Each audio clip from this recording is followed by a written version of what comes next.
Bom dia ou boa tarde, queridos irmãos.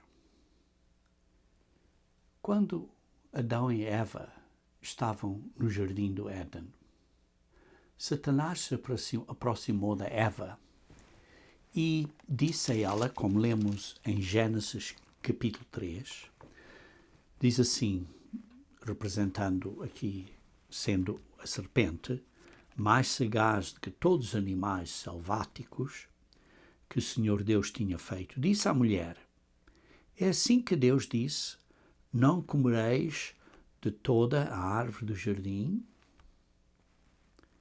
Vê-se aqui uma pergunta muito sutil, mas estava a preparar-se para fazer outra pergunta, que seria uma armadilha.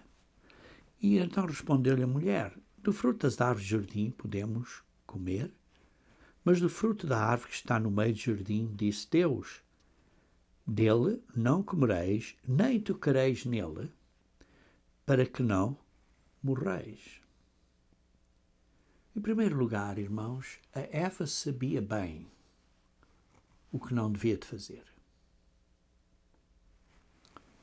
Mas vejam então aqui como a serpente foi sagaz, foi sutil. E disse então a serpente à mulher: é certo que não morrerás. Certeza que não vais morrer. Queridos irmãos, o que Satanás está aqui a causar está, em primeiro lugar, a chamar Deus mentiroso. E, em segundo lugar, está a criar dúvidas, incerteza na mente da mulher. É certo que não vais morrer. Ela então começou a ter dúvidas. Olha, então Deus disse-me a verdade ou não? E depois disse, porque Deus sabe. E começou a dar um motivo falso. Deus sabe que no dia em que dele comeres desse fruto, vos se abrirão os olhos. E como Deus, sereis conhecedores do bem e do mal. Deus não quer que tu venhas a conhecer o que é bom e o que é mau. Deus não quer que tu consigas discernir o que é bom e o que é mau. E veja então aqui um ponto. Vendo a mulher, usando o seu raciocínio humano à parte de Deus. Irmãos, isto é um grande perigo. Raciocínio humano à parte de Deus. Usando então esse raciocínio humano à parte de Deus. Irmãos, não há nada errado com raciocínio humano. Deus nos deu uma mente e capacidade de raciocinar, porque é o que Deus quer.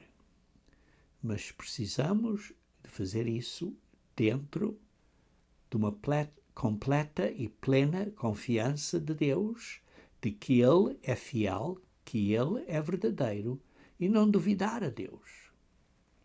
E ela disse, pensando, a árvore é boa para se comer, agradável aos olhos, e árvore desejável para dar entendimento.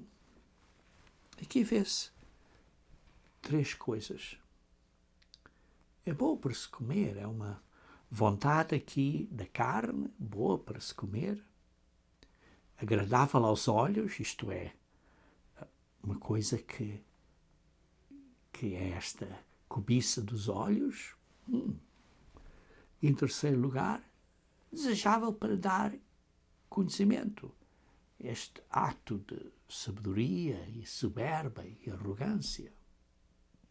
Talvez a mulher não tinha pensado acerca disso tudo, mas vê-se aqui essa sutileza de Satanás para enganar a mulher. Vejamos como isto é semelhante ao que vemos aqui em João, 1 João capítulo 2. 1 João capítulo 2. Vejamos então o versículo 16. 1 João capítulo 2, versículo 16. E diz assim, porque tudo que há no mundo, a concupiscência da carne, esta atração, este desejo da carne. E, comparando com o caso da Eva, a árvore era boa para comer. Este desejo da carne. Depois, continuando a ler em 1 João capítulo 2, versículo 16, a concupiscência dos olhos. Assim, agradável aos olhos. Este desejo dos olhos, querer, esta cobiça dos olhos. É preciso ter muito cuidado, irmãos, com o que permitimos que os nossos olhos vejam. É preciso ter cuidado. E a soberba da vida. Exatamente como a Eva estava a ver que desejável para dar entendimento, ser mais esperto, mais inteligente, uma soberba da vida. Vê-se então um maravilhoso paralelo entre os dias da Eva e os dias em que nós nos encontramos. Irmãos, nós estamos sujeitos às mesmas tentações ou provações que a Eva teve, nós temos. E, através destas três, digamos assim, iscas ou atrações, a Eva foi iludida. E nós precisamos ter cuidado para não sermos iludidos por essas três mesmas coisas. E então, ela comeu e deu também ao marido, ao Adão, e ele não diz aqui, e como sabemos, não foi enganado. Ele simplesmente desobedeceu. Ouviu o que a mulher disse e desobedeceu a Deus.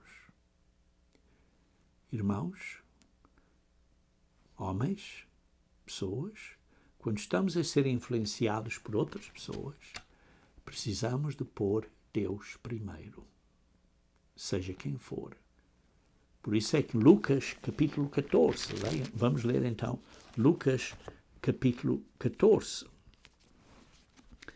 aí onde está a falar acerca de contar a despesa. Lucas, capítulo 14. Começando a ler no versículo 26. Se alguém vem a mim e não aborrecer a seu pai e mãe e mulher e filhos e irmãos e irmãs, o que quer dizer aborrecer? É porque quando as pessoas estão no mundo, querem fazer as coisas mundanas e nós não vamos fazer as coisas mundanas, essas pessoas vão ficar aborrecidas connosco, porque estamos a pôr Deus primeiro.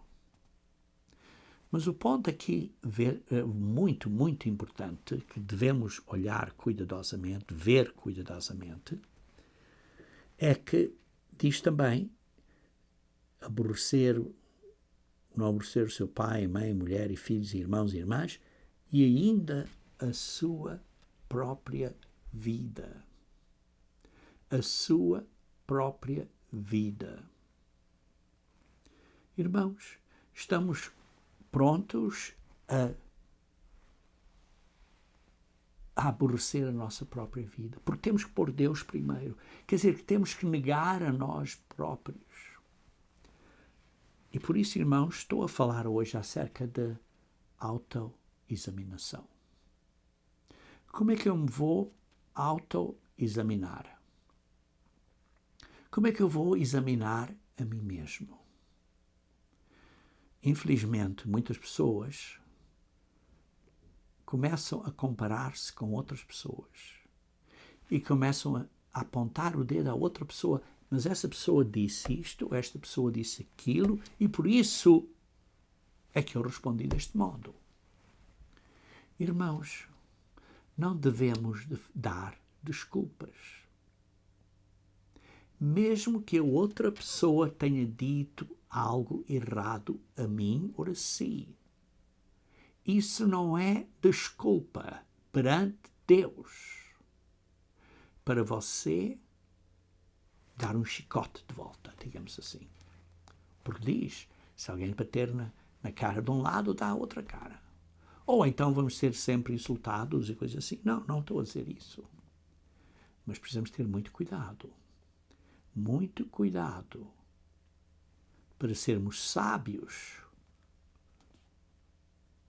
como uma serpente, mas não magoar o próximo. E por isso, continuando então a ler aqui em Lucas 14, diz assim, no versículo 27, e qualquer que não tomar a sua cruz e vier após mim, não pode ser meu discípulo. Qual é a sua cruz? Qual é o seu problema? Qual é a sua dificuldade? Porque sim, Deus permite você e eu termos certas dificuldades. E Ele não diz que nos vai tirar as dificuldades. Ele diz que nos vai dar um caminho, uma maneira de escapar, de poder vencer, sobreviver essas dificuldades. Não diz que nos vai tirar as dificuldades. E por isso diz, temos de tomar a nossa cruz. Temos que a carregar, como Jesus Cristo teve que carregar a sua cruz. Não é só literalmente aquele tronco de madeira que teve que carregar para pôr em cima da outra estaca que estava no chão. Não. Não é só isso. Jesus Cristo teve que carregar os insultos, como foi cuspido, como lhe bateram, como o fizeram sangrar, como o crucificaram. Essa foi o que ele teve que carregar, esses insultos e dores e sofrimentos. E o Pai não o livrou desse sofrimento, simplesmente lhe deu forças, como lemos, mandou um anjo para o confortar e para o ajudar. Vocês lembram-se quando Jesus Cristo, na noite em que foi traído, antes de ser traído, orou 3 vezes e disse, Pai, se é possível, há outra maneira. Mas não era possível. Então, o Pai lhe mandou um anjo para o encorajar, para lhe dar força para continuar no caminho. Queridos irmãos, nós precisamos de nos autoexaminarmos. Porque diz, porque qualquer um de vós, pretendendo construir uma torre, não se assenta primeiro para calcular a despesa. Irmãos, o caminho cristão, o caminho da vida. Hoje em dia, quando você se batiza, você faz o compromisso, você tem que calcular o custo, tem que calcular a despesa. Porque você tem que carregar essa cruz. Porque uma vez que você faz esse compromisso a Deus, você tem que andar para a frente. Tem que andar para a frente. Não pode andar para trás. E por isso, vamos ter ataques. Vamos ter dificuldades. Vou então dar um exemplo breve de Paulo. Paulo teve muitos ataques e ele depois veio a conhecer de problemas na igreja de Coríntios. Ele então escreveu a eles uma carta, uma epístola, a primeira epístola de Coríntios, que foi muito, digamos assim, uma grande correção aos irmãos em Coríntios. E alguns depois se arrependeram. Mas outros, alguns poucos, não se arrependeram. E então ele escreveu 2 Coríntios a eles. E em 2 Coríntios, nos primeiros, digamos assim, 9 capítulos de 2 Coríntios, ele está a falar aos irmãos que se tinham arrependido que, digamos assim, era a maioria desses irmãos em Coríntios. E então, do capítulo 1 a 9, ele está a encorajar a eles acerca de seguirem o caminho, de aceitarem o outro irmão que se arrependeu de volta e coisas desse género. Mas ele estava a ser atacado por outros irmãos, por outras pessoas. E então, nos capítulos 10 a 13 de 2 Coríntios, ele então está a falar diretamente àquela minoria que não se tinha arrependido e que estava a ser influenciada por falsos professores, por falsas ideologias e ideias. Digamos assim, hoje em dia seria por palavras e coisas enganadoras que você lê à esquerda e à direita e para cima e para baixo na internet. Asneiras em cima das asneiras, mentiras em cima de mentiras, aldrabices em cima de aldrabices. Sim, tem certa verdade, como sempre, Satanás, certos pontos podem ser um bocadinho verdade, mas põe uma mentira aqui, outra mentira lá para enganar e para enganar as pessoas. E ele estava a dizer, olha, se vocês não se arrependem, eu vou ter que ir aí e ser mais forte, mas a minha carta aqui é para vocês se arrependerem. E, por exemplo, vem no capítulo 10 de 2 Coríntios, que ele começa a dizer, eu vos rogo, no versículo 1, eu estou a rogar por você, por favor, por vocês, por gentileza, pela mansidão e benignidade de Cristo. Ele tem sido humilde. Ele está a ser humilde e está a dizer, mas eu escrevi cartas fortes e estou a dar mais uma repreensão aqui nestes últimos 3 capítulos. Mas vocês estão a dizer, olha, quando Paulo vem aqui, ele então é uma pessoa fraca.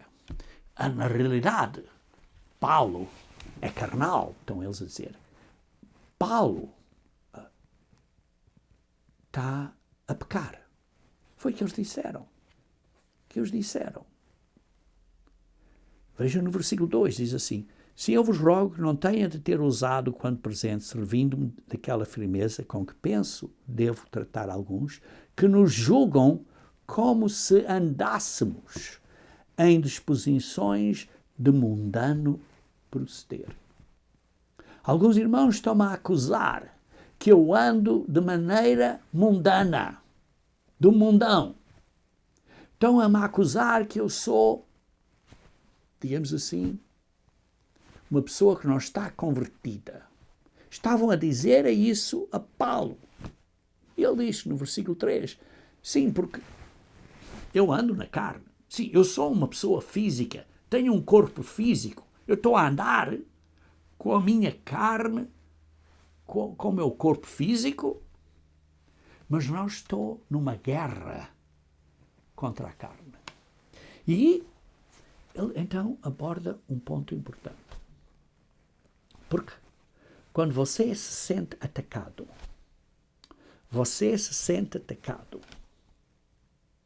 lembre-se que você não está militando segundo a carne. Isto é um ponto muito importante de autoexaminação. Porquê? Porque geralmente começamos a acusar a outra pessoa, seja um irmão ou irmã, e começamos a dizer, aquele irmão ou irmã disse-me isto, blá, blá, blá, blá, blá, blá. E começamos a dizer coisas que, sinceramente, não devíamos ou não devemos dizer acerca de irmãos ou irmãs. Irmãos, precisamos nos autoexaminar e não de examinar o irmão ou a irmã. Estamos a pensar isto bem? Estamos realmente a pensar isto bem? E depois ele está a dizer, porque as nossas armas da nossa milícia. Sim, se você estivesse a lutar contra pessoas, o que você tinha? Tinha uma série de metralhadoras e umas granadas e umas minas, e então ia atirar estas granadas e estas metralhadoras e dar tiros e arrebentar e estourar aquela pessoa. As armas da carne são essas. São aviões, são tanques, são coisas de guerra deste mundo. Mas a nossa guerra, irmãos, não é contra a carne. É que ele diz aqui no versículo 4, porque as armas da nossa milícia não são carnais, mas sim são poderosas em Deus. São armas espirituais que são poderosas porque recebemos isto de Deus. E essas armas que recebemos de Deus, essa munição espiritual que recebemos de Deus pelo Espírito Santo de Deus, é para destruir fortalezas, anulando sofismas, anulando argumentos, ideias, palavras incorretas, falsidades, como eles chamam, fake news, notícias falsas, notícias da internet que são asneiras. São tantas e vídeos que olhamos e vemos no Instagram e sei lá que mais, isto vai acontecer, e porque isto vai acontecer, e porque houve este eclipse, isto e aquilo, isto vai acontecer, e outro vai acontecer, blá, blá, blá, blá. E depois não acontece dessa maneira, mas depois começam a dizer outras asneiras. Não pensam, olha, eu peço perdão, eu disse a coisa errada, agora não vou mais falar. Não, continuo a falar, mas com outras ideias falsas.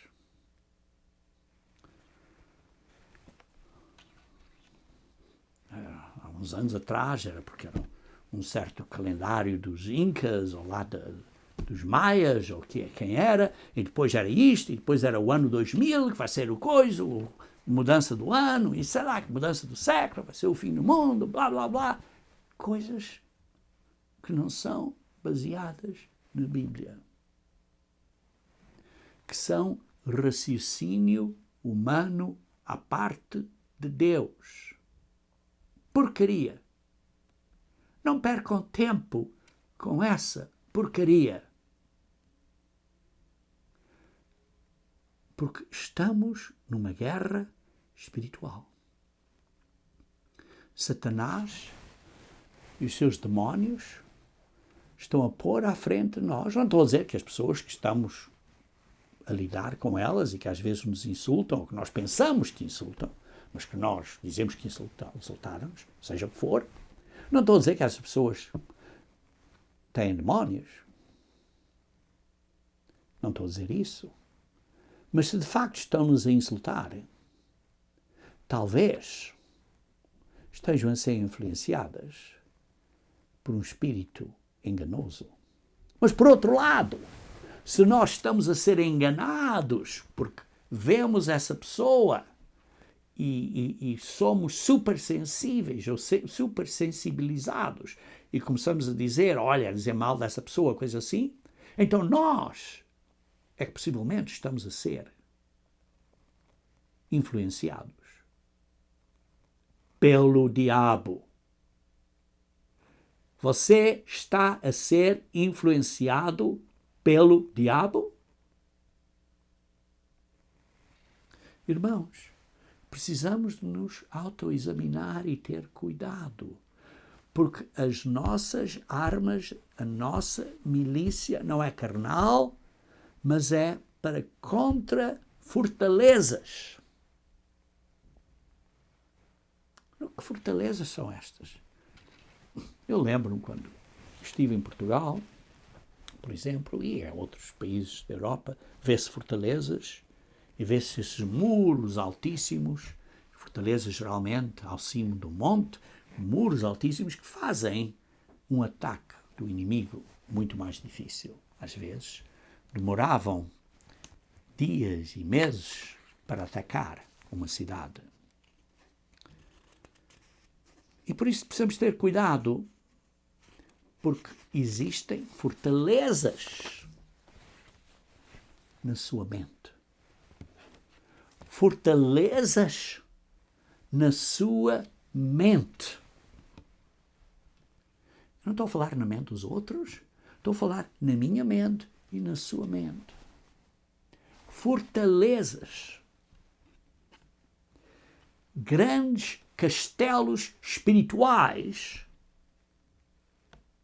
que às vezes levam anos e anos para batalharmos contra estes castelos espirituais e vencermos estas fraquezas da carne, ou digamos assim, estas fortalezas que existem em nós.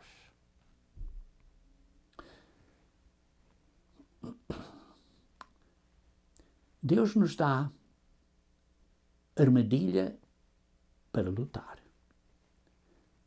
Vejam em 2 Coríntios capítulo 6, versículo 7. Diz assim: na palavra da verdade, no poder de Deus, pelas armas da justiça, quer ofensivas, quer defensivas. Deus nos dá armas espirituais. Algumas são defensivas e outras são ofensivas. Ou digamos assim, umas são da esquerda, outras são da direita. Mas ou são de ataque ou são de defesa. Mas Deus nos dá essas armas espirituais. Ora, quais são essas armas espirituais que Deus nos dá para vencer estas fortalezas na nossa mente? Em Efésios capítulo 6, vemos estas armas espirituais descritas, que são normalmente mencionadas como a armadura de Deus. Começando a ler no versículo 10 de Efésios capítulo 6. Quanto ao mais, sede fortalecidos no Senhor e na força do seu poder. A força de Deus, o poder dele é uma luta espiritual. E então precisamos de nos revestir de toda a armadura de Deus, as armas de Deus espirituais, para poderes ficar firmes. A igreja está firme? Você está firme na fé? Ou você vai desistir? Irmão, irmãs, precisamos estar firmes. Você está firme? Porque precisamos estar firmes contra as ciladas do diabo. Tal como o diabo fez essas ciladas a Eva. Olha como a fruta é tão bonitinha. Tu não vais morrer. Olha, é boa. Vais ser mais inteligente. Vais ser mais inteligente. E então a Eva, com o seu raciocínio humano à parte de Deus, foi enganada por causa da cilada do diabo. Queridos irmãos, a nossa luta, a nossa guerra, não é contra outras pessoas, como lê no versículo 12 de Efésios capítulo 6. A nossa guerra não é contra sangue e carne. Não é contra pessoas físicas. Sim, pessoas físicas às vezes nos atacam, nos dizem coisas, mas lembrem-se que a batalha não é contra essa pessoa. Essa batalha é contra demónios. Diz assim, e sim, contra os principados e potestades, contra os dominadores deste mundo tenebroso. Isto é, destes príncipes espirituais, contra as forças espirituais do mal nas regiões celestes. Não estão na terra, nas regiões celestes. Queridos irmãos, esta é a nossa batalha. Nós estamos numa guerra contra demónios que estão a influenciar a nossa mente, a nossa maneira de pensar, para cairmos. E depois diz, aqui estão, tomai, portanto, a armadura de Deus, para que possam resistir no dia mau. E depois de teres vencido, vocês possam permanecer firmes, inabaláveis. Você está firme? Está inabalável? Tenha cuidado, porque se você diz que está firme, pode cair. Pode cair. Tenha cuidado. Estai, pois, firmes, cingindo-vos com a verdade. Irmãos, não há maneira de evitar a verdade. A verdade é primeiro. E depois dizemos a verdade em amor. Seguimos a verdade em amor. E depois diz assim, vestindo-nos da couraça da justiça. Temos que praticar a justiça. Temos que calçar os pés com a preparação do Evangelho da Paz. Isto é, andar numa maneira que é o caminho da paz. Quer dizer, o que dizemos e o que falamos é na mansidão de quê? É na mansidão de quê? Vocês lembram-se dessa instrução em Tiago, capítulo 3? Vejamos então Tiago, capítulo 3. Porque é importante lembrarmos disso. Tiago, capítulo 3. Versículo 13. 3:13. Quem entre vós é sábio e inteligente, mostre em mansidão de sabedoria. Você precisa ser sábio como trata a outra pessoa, mas tem que ser com mansidão, não com inveja ou amargurado, com amargura de falar para a cega da outra pessoa com amargura.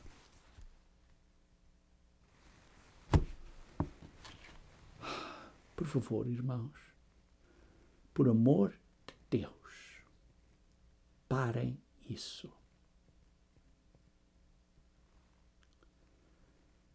O sentimento facioso, isto é causar divisões. Não vos glorieis disso, nem mintais, nem estejam a mentir contra a verdade. Porque isso não é sabedoria de Deus, isso é sabedoria demónica. Inveja, facciosa e confusão. A sabedoria de Deus, lá do alto, versículo 17, é pura, pacífica. Isto é, no caminho, os pés da paz. Indulgente, tratável, plena de misericórdia. Você está a perdoar a outra pessoa? Ou diz, não vou perdoar. Pum, pum, pum, pum, pum, pum. Acabou, não mais. Você quer que Deus trate você desse modo?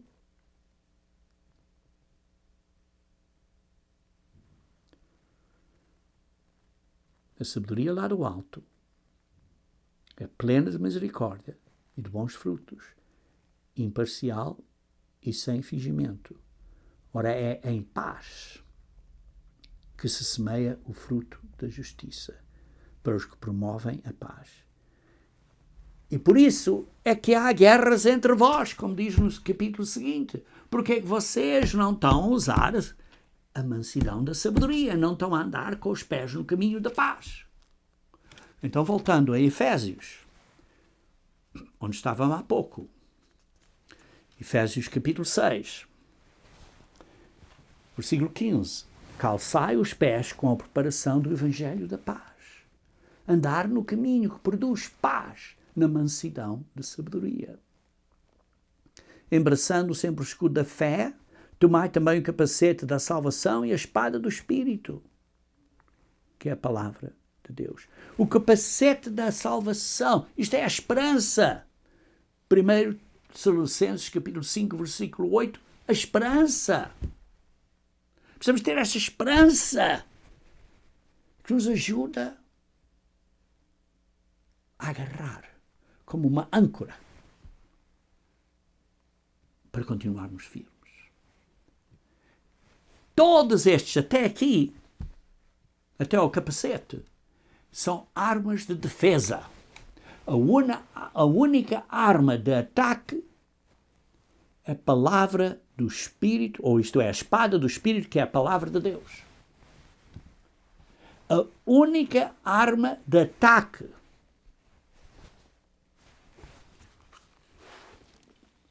é a palavra de Deus,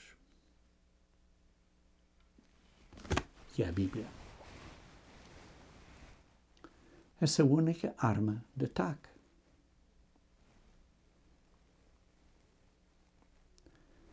Queridos irmãos, quais são as suas fortalezas? Quais são as suas fortalezas? São sofismas, por exemplo. Em 2 Coríntios, capítulo 10, versículo 5, onde estávamos há pouco, 2 Coríntios, capítulo 10, versículo 5, diz: toda a altivez que se levanta contra o conhecimento de Deus, toda a arrogância, eu sei melhor, esta pessoa fez isto e eu não vou aceitar isto porque me insultou a mim, não vou aceitar isto.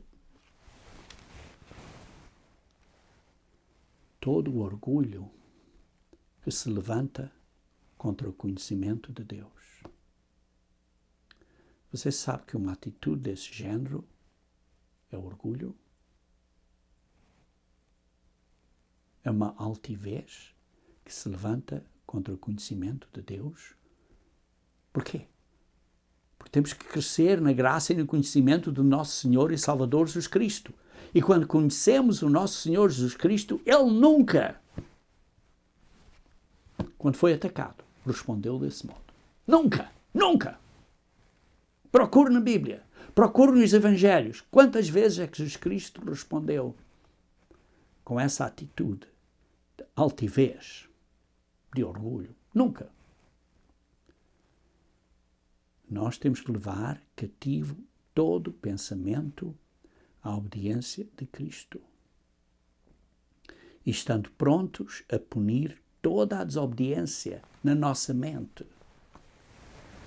Essa é que é as fortalezas que temos de destruir. E que Satanás vai puxando. Olha, põe o seu nome aí. Oh, está a atacar a você. Bum, bum, bum. E você cria estas fortalezas. E isso é afetado por palavras.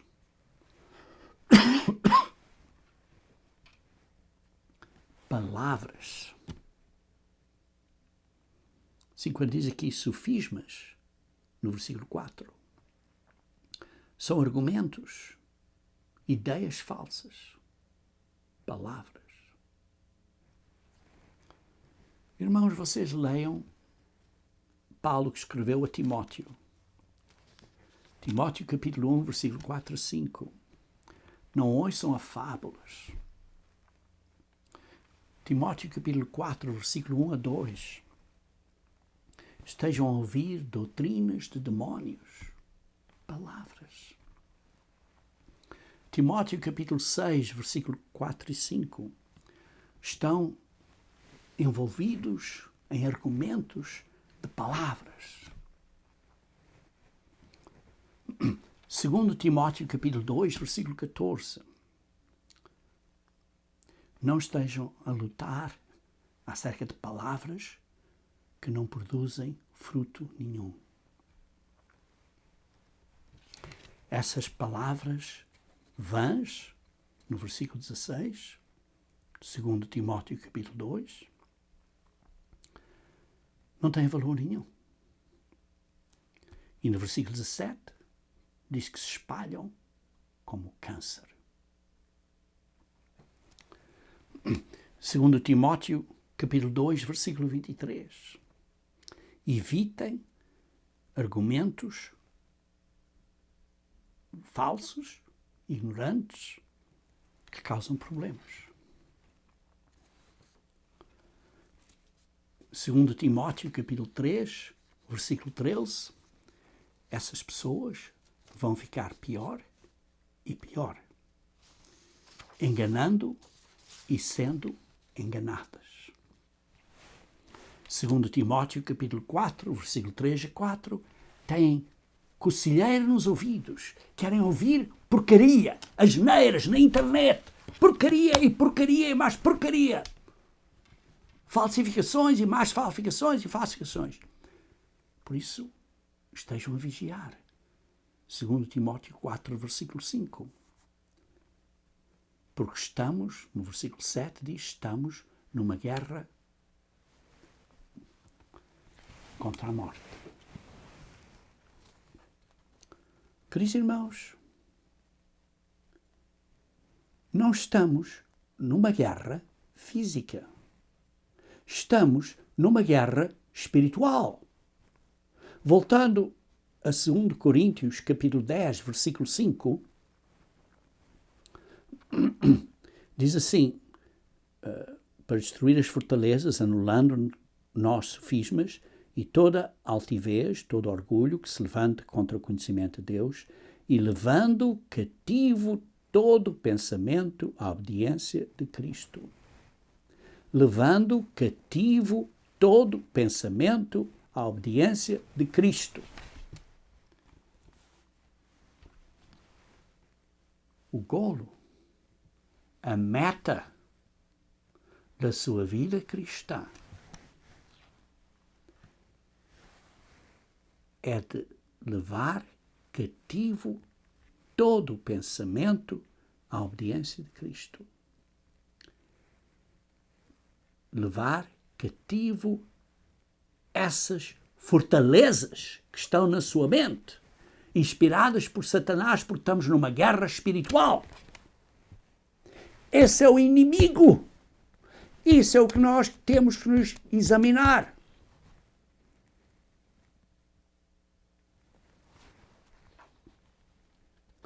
E por isso, é que, por exemplo, lemos em Colossenses, capítulo 3, versículo 8, que temos que tirar de nós o velho homem. Vejamos então, Colossenses, capítulo 3, versículo 8. Colossenses, capítulo 3, versículo 8.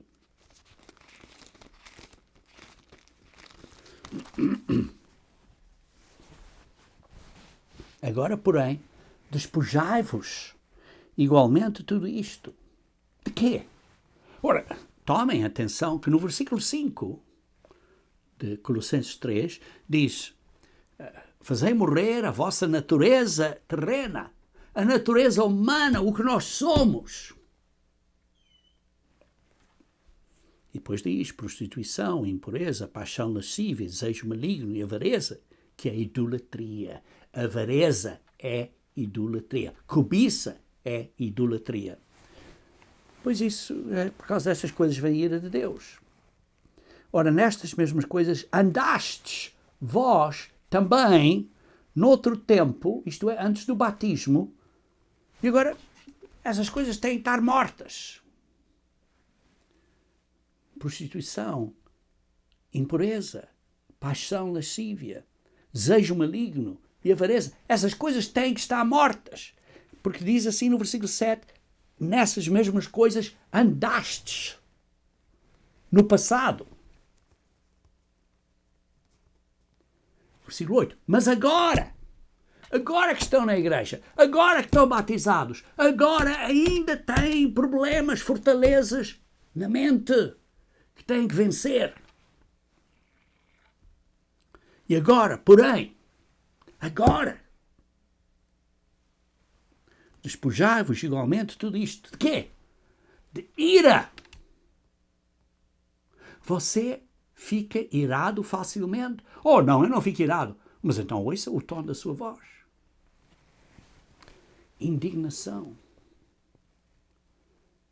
Que os irmãos devemos estar irados contra o pecado, não contra o pecador. Devemos estar indignados contra o pecado, não contra o pecador. Por isso diz, tirai de vós maldade, maldicência, isto é, blasfémia, linguagem obscena do vosso falar. Não estejam a mentir. E por isso, o versículo 10, revistem-se do novo homem que se refaz para o pleno conhecimento segundo a imagem daquele que o criou. Vocês precisam revestir do novo homem que é de acordo com o pleno conhecimento da imagem daquele que o criou, que é Deus.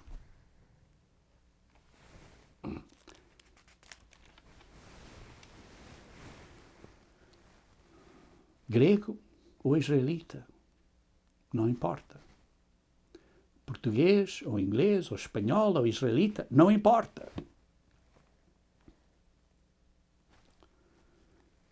O problema é o seguinte, continuando a ler em 2 Coríntios, capítulo 10. 2 Coríntios, capítulo 10.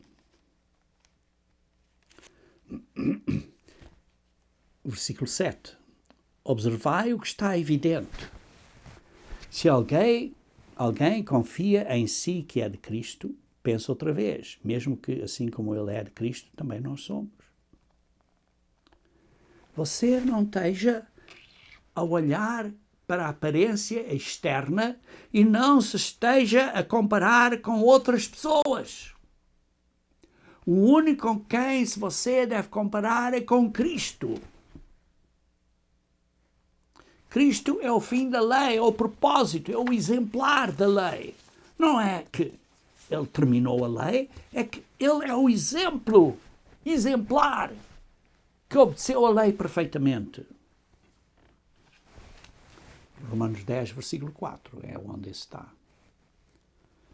Jesus Cristo obedeceu a lei completamente, cumpriu a lei.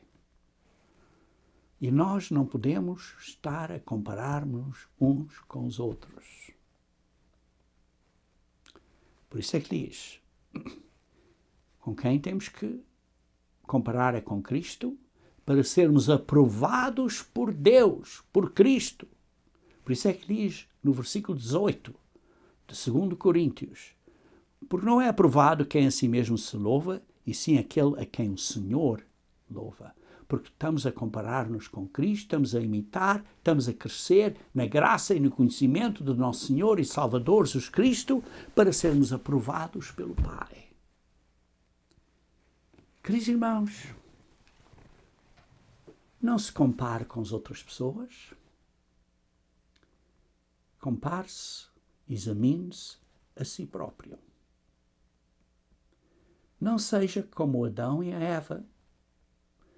Foram Adão que desobedeceu e a Eva que foi iludida por Satanás. Irmãos, não sejam iludidos pelas coisas falsas, pelas palavras e ideias da internet, que são tantas. Por favor, irmãos, por gentileza, não estejam a perder tempo com essa, na maioria dos casos, completa porcaria. Irmãos, por favor, examinem-se a vocês próprios e ponham a armadura de Deus para vencer as fortalezas na sua mente, para vencerem os ataques de Satanás e para serem realmente filhos de Deus, crescendo na graça e no conhecimento de Jesus Cristo. Amém.